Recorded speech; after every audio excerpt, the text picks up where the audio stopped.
जून जुलाई के बाद आचार संहिता लगेगी, ज्वाइनिंग उससे पहले देनी पड़ेगी। और उससे पहले ज्वाइनिंग देने के लिए एक इनको जबरदस्त भर्ती करनी पड़ेगी। 5-4 हजार भर्ती करेंगे तो सरकार को पता है वोट खिसक जाएगा।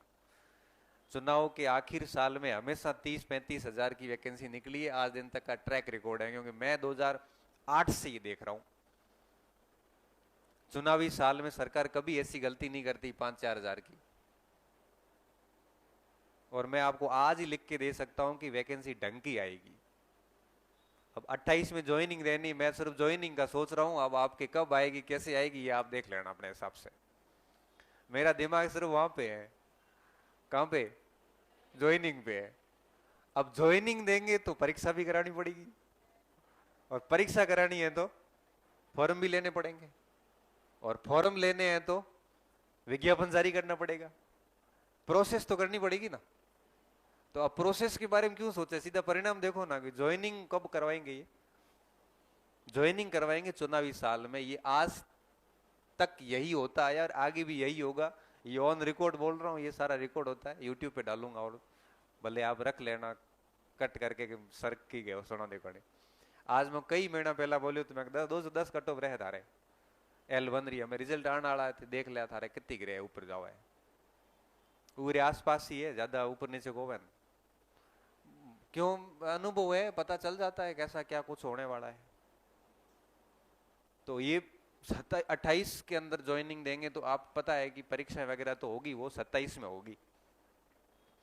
और 27 में एग्जाम्स करवाएंगे तो तय बात है कि प्रोसेस वगैरह भी 27 में शुरू करेंगे। तो अब आप इस बात को लेकर तो निश्चिंत है कि भर्ती तो आएगी। अभी भी किसी को लगता है कि वैकेंसी नहीं आएगी? किसी को लग रहा है ऐसा? नहीं लग रहा है। तो हम ध्यान है कि भर्ती आ है तो ते पढ़ो क्यों को?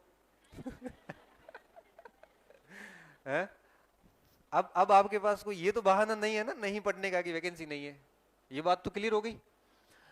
मतलब जब भर्ती आनी तय है, ज्वाइनिंग तय है, तो अब आप पढ़ लोगे ना, पढ़ोगे ना। हाँ। अब देखिए 26 के 3 महीने जा चुके हैं, 9 महीने शेष है, और 27 के 12 शेष है। 12 और 9 होते 21 महीने। लगभग लगभग आपके पास में 1.5 साल का टाइम है, 1.5 साल का समय आपके पास। और मैं आपको बहुत विश्वास के साथ कह सकता हूं, क्योंकि ये मैंने सारी चीजें करके देखी, इसलिए मैं बोल रहा हूं। सेकेंड ग्रेड ही बना, सारी भर्तियां पास किए, नहीं तो मैं नहीं बोल पाता। नहीं तो मेरे को भी लगता पता नहीं कैसे नौकरी लगती होंगी, क्योंकि ये सब चीजें करी है, पास भी करी है। कितना टाइम लगता है, पास करते हुए बच्चों को देखा है, रिजल्ट निकालते हुए स्टूडेंट को भी देखा है, पहली रैंक से लेके लास्ट रैंक तक। तो मुझे अंदाजा है, उस बेस पे मैं कह रहा हूं कि 1.5 साल का टाइम है। और कोई एक विद्यार्थी कैसा भी हो, सामान्य हो चाहे अपने आप को कमजोर मानता हो, ब्रिलियंट हो, जैसा भी हो,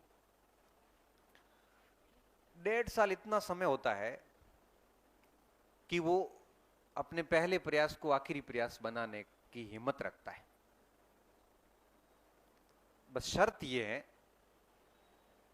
कि उसको अंदर से लगना चाहिए कि 1.5 साल में मैंने एक दिन भी फालतू खराब नहीं किया है। ये आना होना चाहिए। ऐसे नहीं हो कि आप ऐसे तो 1.5 साल कई जाते हैं कई,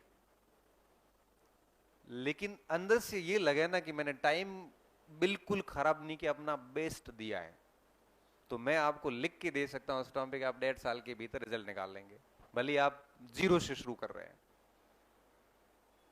ये पर्याप्त अवधि होती है, पर्याप्त अवधि एक चयन के लिए, अध्यापक भर्ती के चयन के लिए 18 महीने पर्याप्त अवधि होती। मैं कहता हूं साल भर में तो आदमी लेक्चर बन जाता है, और बने हैं। मैं कई बच्चे इस बार अभी हिस्ट्री का इतिहास के रिजल्ट आए हैं, मेरे से मिलने आ रहे हैं, मैं उनको पूछ रहा हूँ कितना टाइम लगा, तो कह रहा साल भर लगा, कोई कह रहा सर 8-10 महीने में कर लिया था, किसी ने कहा सर 1.5 साल लगा। बट कर रहे हैं, कोई पृष्ठभूमि बड़ी जबरदस्त नहीं है।